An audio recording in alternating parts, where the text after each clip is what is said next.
بسم اللہ الرحمن الرحیم۔ دوستو، آج کی ویڈیو میں ہم ذکر کرنے والے اس واقعے کا کہ جب یزید کی قبر کو کھدوایا گیا، آخر اس واقعے کی وجہ کیا تھی، کس نے اور کیوں یزید کی قبر کو کھولا۔ یہ واقعہ یزید کے مرنے کے کتنے سال بعد پیش آیا۔ دوستو، یزید نے اپنی زندگی میں ہی اپنے بیٹے معاویہ کو اپنا جانشین مقرر کر دیا تھا۔ یزید کے 12 بیٹے اور 5 بیٹیاں تھیں، لیکن اس کو اپنے بیٹے معاویہ سے بے انتہا پیار تھا۔ اس کی تعلیم و تربیت بھی شہزادوں کی طرح ہی کی گئی۔ یزید چاہتا تھا کہ اس کا یہ بیٹا اس کا حقیقی جانشین بنے۔ یزید نے حکومت سنبھالتے ہی اپنے بیٹوں خالد اور معاویہ کو اس وقت کے بہترین استاد عمر المقصوص کے مکتب میں 3 سال کے لیے بھیج دیا۔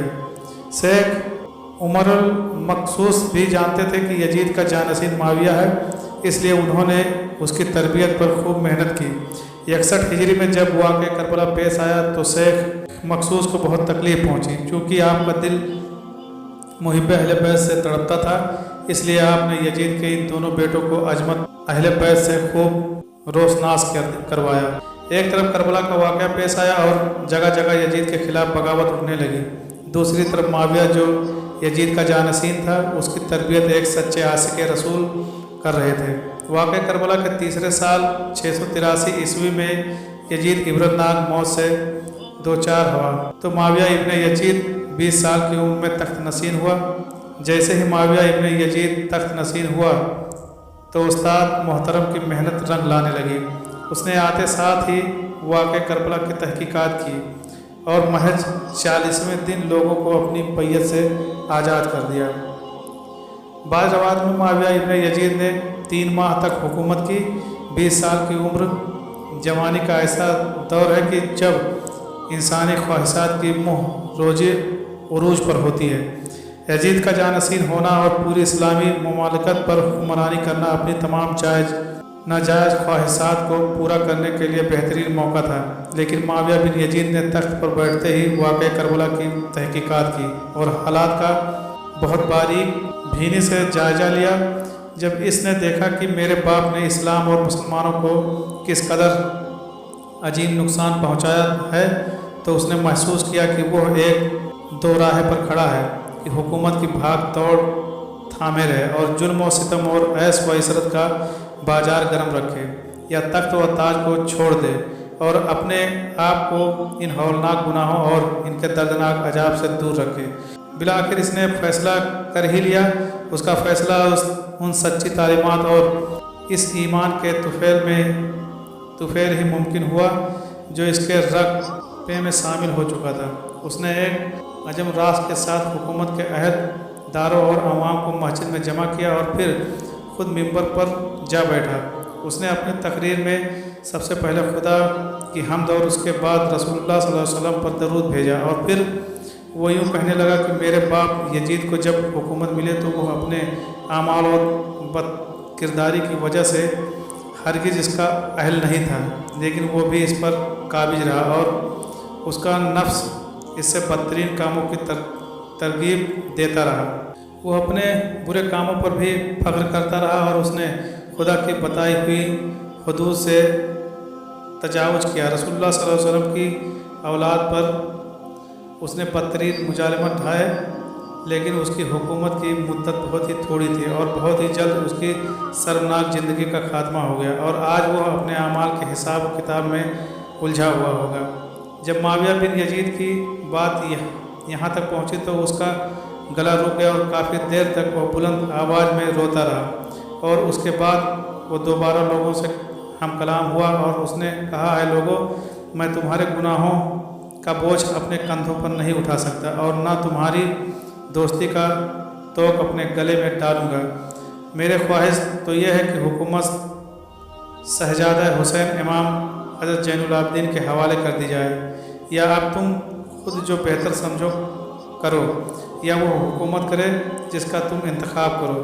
میں اپنی بیعت سے تم لوگوں پر ہاتھ اٹھاتا ہوں اور اس خلافت کو ٹھکراتا ہوں۔ معاویہ بن یزید کے ان جملوں نے محفل میں ایک طوفان برپا کر دیا۔ پھر معاویہ بن یزید ممبر سے اترا۔ اس کی ماں و دیگر عزیز و اقارب آئے تو دیکھا کہ روئے جا رہے ہیں، تو اس کی ماں نے کہا کاش تم حیض کا چوتھڑا ہی ہوتے اور میں تمہاری خبر نہ سنتی۔ اس نے کہا خدا کی قسم میں بھی یہی چاہتا ہوں، اگر میرے خدا نے مجھے معاف نہ کیا تو میرے لیے برا ہو۔ اس کے بعد بنو امیہ نے اموی شہزادے مروان بن حکم کے ہاتھ پر بیعت کر لی اور اسے تخت پر بٹھا دیا۔ مروان نے اپنا دارالحکومت مشکل طور پر دمشق منتقل کر دیا۔ بنو امیہ نے شیخ الامر المقصوص کو زندہ درگور کر دیا کہ تم نے ایسی تربیت کیوں کی کہ معاویہ بن یزید نے بھرے دربار میں بنو امیہ کو رسوا کر دیا۔ اس کے چند دن کے بعد ہی معاویہ بن یزید کو زہر دے دیا گیا۔ 684 عیسوی سے 685 تک مروان بن حکم نے حکومت کی۔ پھر اس کی وفات کے بعد مروان کے بیٹے عبد الملک نے 685 سے 705 تک ایک طویل عرصے تک حکومت کی۔ پھر 705 عیسوی سے 715 تک عبد الملک کے بیٹے ولید نے حکومت کی۔ اسی کے دور میں سندھ، اندلس اور دیگر بہت سی ریاستیں فتح ہوئی۔ اسی کے دور میں شہزادہ حضرت امام زین العابدین کو زہر دیا گیا۔ 715 سے 717 تک ولید بن عبد الملک کے بھائی سلیمان بن عبد الملک نے حکومت کی اور 717 میں عمر بن عبدالعزیز معجزانہ طور پر تخت نشین ہوئے، لیکن ان کو بھی زہر دے دیا گیا۔ 720 سے 724 تک ولید بن عبد الملک اور سلیمان بن عبد الملک کے بھائی یزید بن عبد الملک نے حکومت کی، بھاگ دوڑ سنبھالے رکھی۔ اسی کے بعد حسام بن عبد الملک، ولید بن یزید، یزید بن ولید، ابراہیم بن ولید اور مروان بن محمد نے بلا ترتیب حکومت کی اور 750 عیسوی میں بنو امیہ کی حکومت کا تختہ بنو عباس نے الٹ دیا۔ بنو امیہ کا آخری حکمران مروان ثانی ایک انتہائی سخت اور ڈرپوک حکمران تھا، جس نے ابو مسلم خراسانی کے ہاتھوں شکست کھائی اور یوں بنو عباس کی حکمرانی شروع ہوئی۔ تاریخی کتابوں میں درج ہے کہ ابو مسلم خراسانی نے بنو عباس کے ابو جعفر المنصور اور ان کے بھائی ابو العاص الصفاح کو حکمرانی سونپ دی۔ اسی طرح بنو عباس کے پہلے حکمران عباس نے آتے ہی بنو امیہ کا نام و نشان مٹانے کی قسم کھائی۔ بہت سے لوگوں کو قتل کر دیا گیا اور کربلا کے واقعے میں ملوث تمام کرداروں کی قبروں تک کھودی گئی۔